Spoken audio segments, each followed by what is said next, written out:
दोस्तों, आज इस वीडियो में हम सुनने जा रहे हैं जितिया या जिउतिया व्रत की कथा, जिसे जीवित पुत्रिका व्रत भी कहते हैं। दोस्तों, इस दिन जिमुत वाहन की कथा और चील और शियार की कथा ज़रूर से सुननी चाहिए। दोस्तों, सुन लेते हैं दोनों कथाएं। इससे आपको ये पता चलेगा कि आखिर यह व्रत में जिमुत वाहन की पूजा क्यों की जाती है, साथ ही चील और शियारनी की पूजा क्यों की जाती है। जो भी माताएं इस व्रत को कर रही हैं वो इस कथा को ज़रूर से सुने। तो चलिए सुनते हैं। गंधर्व राज जिमुतवाहन बड़े ही धर्मात्मा और त्यागी पुरुष थे और युवा काल में ही राजपाट सब छोड़कर वन में पिता की सेवा करने को चले गए। एक दिन क्या है कि वो भ्रमण कर रहे थे और जंगल में घूमते घूमते उन्होंने नाग माता को देखा। तो नाग माता विलाप कर रही थी, रो रही थी। तो जिमुतवाहन उनके पास गए और उनसे पूछा कि माता, आपके कष्ट का क्या कारण है, आप क्यों दुखी हैं। तब नाग माता ने बताया कि हमारा जो नाग वंश है वो गरुड़ से बहुत परेशान है और वंश की रक्षा करने के लिए वंश ने क्या किया कि गरुड़ से समझौता कर लिया कि वे रोज़ एक नाग जो है वो गरुड़ को खाने को देंगे और उसके बदले वो हमारा सामूहिक शिकार नहीं करेगा।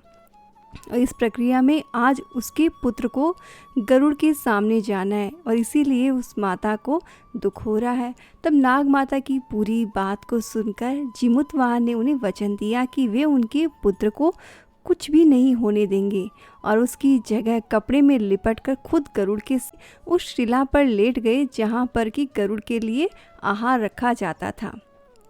गरुड़ आया और उसने आहार अपना उठा लिया और उन्होंने ऐसा ही किया और गरुड़ ने जिमुतवाहन को अपने पंजों में दबाकर पहाड़ की तरफ जो है उड़ के चल गए।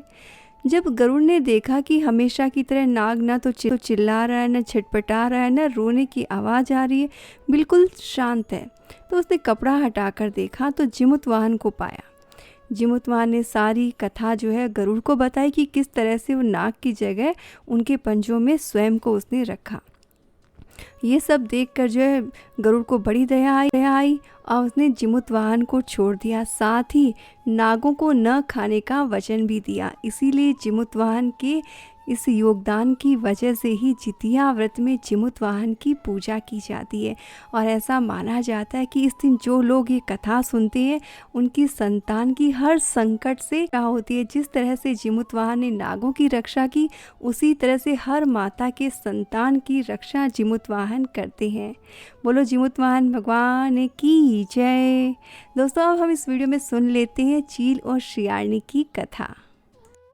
एक समय की बात है, नर्मदा नदी के पास एक नगर था, कंचनबटी, और उस नगर के राजा का नाम था मलय केतु।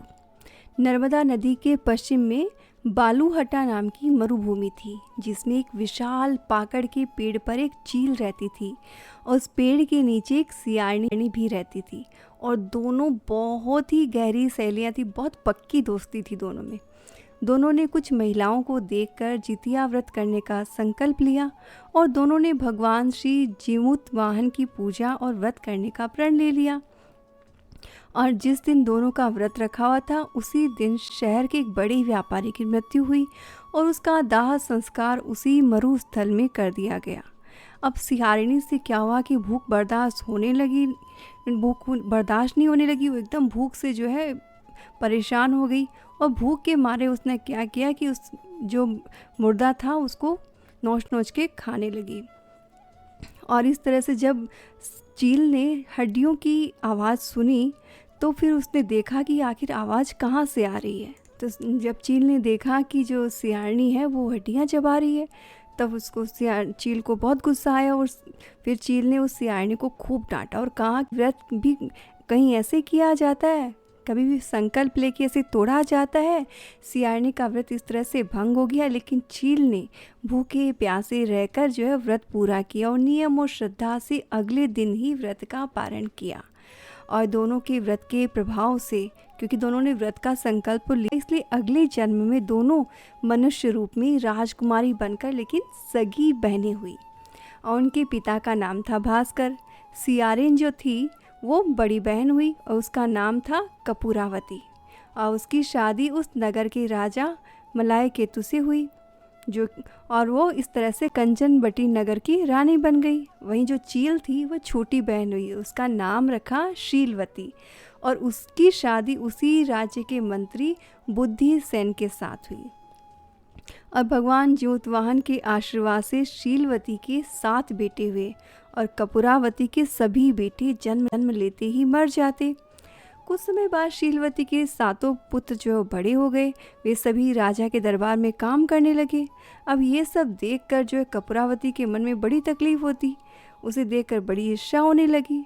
तो एक दिन उसने क्या कहा कि अपने राजा से कहा कि आप इन 7 बेटों के सर कटवा दो। उन्होंने 7 नए बर्तन मंगवाकर उसमें रख दिए कटवा के, और लाल कपड़े से ढककर शीलवती के पास भिजवा दिए। अब ये देख भगवान जीमूतवाहन ने क्या किया कि भाई इस तरह से इतना मेहनत से जिसने व्रत किया, जितनी श्रद्धा से व्रत किया, तो उसके साथ ऐसा नहीं होना चाहिए। इसलिए भगवान जीमूतवाहन ने क्या किया कि 7 धड़ बनवाए और 7 सिरों को उनके धड़ से जोड़ दिया और फिर उस पर अमृत छिड़क दिया, जिससे उन सभी में जान आ गई। अब 7 युवक जिंदा हो गए। अब बुद्धिसेन के घर से कोई खबर आए, ये सब के जानने के लिए कपूरावती बड़ी व्याकुल हो गई, लेकिन बहुत देर हो गई, कोई भी खबर बुद्धिसेन के घर से नहीं आई। तो वह रह नहीं पाई और स्वयं ही अपने बहन के घर चली गई। वहाँ उसने देखा कि जो 7 बेटे हैं शीलावती के, वो तो जिंदा खड़े, और ये सब देखकर वो सन्न रह गई और बेहोश हो गई। और जब उसे होश आया तो बहन को उसने सारी बात बताई कि किस राजा को बताया, राजा ने किस तरह से उनके सर कटवाए, कैसे मैंने 7 बर्तनों में डालकर अपने जो भांजे हैं उनको भेज दिया।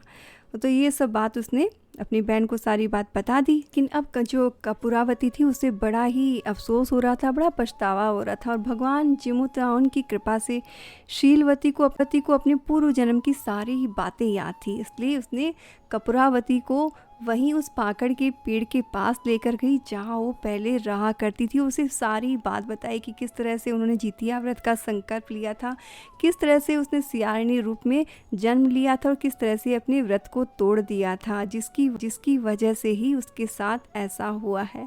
ये सब जानकर जो सियारिणी पूर्व जन्म में जो सियारिणी थी यानी कि कपूरावती थी, उसे अपनी भूल का एहसास हुआ। उसने तुरंत ही मन जीमूतवाहन से, जितिया माता से क्षमा मांगी और बहन के बताए अनुसार फिर से उसने जितिया व्रत किया। उसके बाद से उसके पुत्र तो जो थे वो जीवित रहने लगे। तो ये थी चील और सियारिणी की कथा और साथ ही जीमूतवाहन की कथा।